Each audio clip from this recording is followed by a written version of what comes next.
Ah, faut chercher là, oui. Ah oui, de Pierre, il va être question, oui, les Rolling Stones et tout. Enfin, bon, voilà, voilà.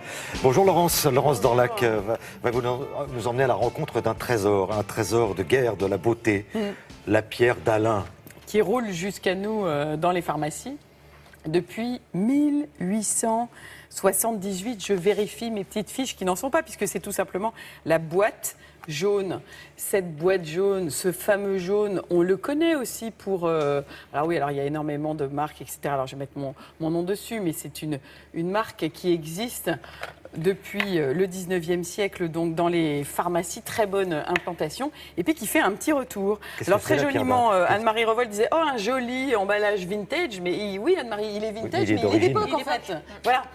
Qu'est-ce que c'est la pierre d'Alain? En fait, c'est un mélange de deux sels, celle d'Alain, d'aluminium et celle de potassium. C'est un cristal qui pousse naturellement ailleurs dans le monde, la Chine, le Panama, etc. On fait une extraction et ce cristal, on peut le faire fondre et le faire repousser à loisir pour pouvoir ensuite le tailler, le polir et le vendre sous forme de blocs.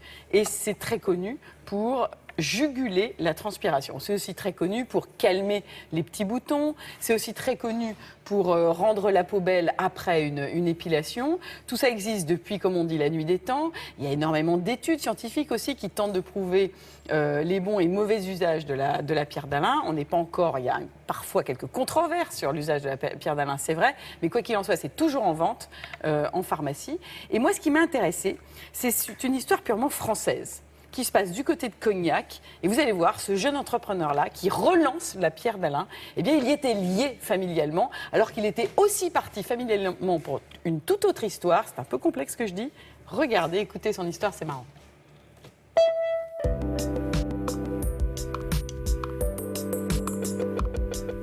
L'histoire familiale se divise en deux. Du côté paternel, nous sommes dans la distribution, dans la production, dans la distillation d'eau de vie de cognac. Du côté maternel, nous sommes dans la production et la distribution aussi, mais de produits cosmétiques, avec une activité assez importante de 1880 à peu près jusqu'à 1960.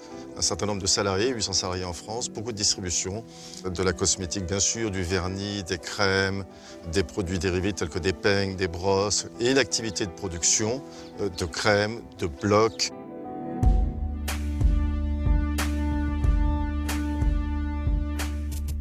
La pierre d'Alain est utilisée comme antitranspirant, est utilisée contre les petites coupures, est utilisée avant et après rasage, tant pour un homme que pour une femme, que pour les jambes, choses comme ça. Ça arrête les petits saignements et ça évite l'apparition de petits boutons.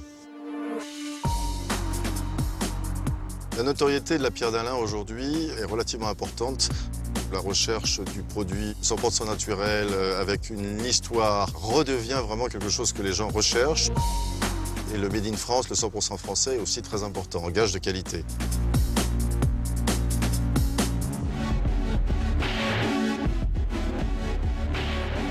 La pierre d'Alain est composée de double sulfate d'aluminium. Le principe de fabrication de la pierre d'Alain est une extraction de minerai, une transformation du minerai par biais de cristallisation. Le minerai est broyé, est associé à de l'eau pure, et il se dissout petit à petit. Ensuite, il se recristallise.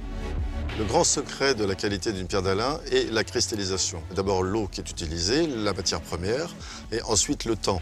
Il ne faut absolument pas être pressé. C'est un phénomène qui est long, le minerai se reconstitue petit à petit.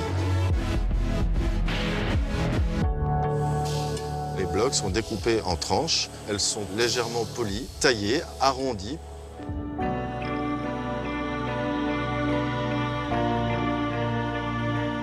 Un certain nombre de fabricants accélèrent ce processus de cristallisation pour économiser de l'argent et gagner du temps par le biais d'injonctions de produits divers et variés. Le résultat est simple, vous avez des pierres de qualité médiocre, opaques, laiteuses, douteuses. La présence du bloc de la pierre d'Alain dans les pharmacies est faite, éprouvée, on y est depuis très longtemps. Aujourd'hui, ce que l'on fait, c'est vraiment la remise en avant du produit avec ses packages originaux. C'est le remettre sur le comptoir et non plus dans le tiroir du pharmacien.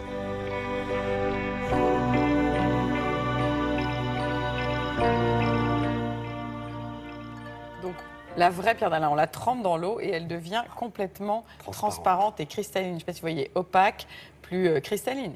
Et derrière ça, il y a encore Cocorico Made in France, une histoire française. Quand on a l'esprit d'entreprendre, c'est le cas pour Alexis Cabane avec la production d'eau de vie et le négoce dans l'eau de vie. Eh bien, on a l'envie de repartir sur une autre aventure qui n'a rien à voir, qui va dans les cosmétiques. Et ça fonctionne très bien et de mieux en mieux. Donc voilà, salut. Et j'ai parlé de trésors dans le monde de la beauté. C'est vrai que si on a une petite irritation, le feu du rasoir, un petit bouton de fièvre, on passe la pierre d'Alain. Voilà, exactement. Et ça va beaucoup mieux. Tout à fait. Merci beaucoup, Laurence Dorlac.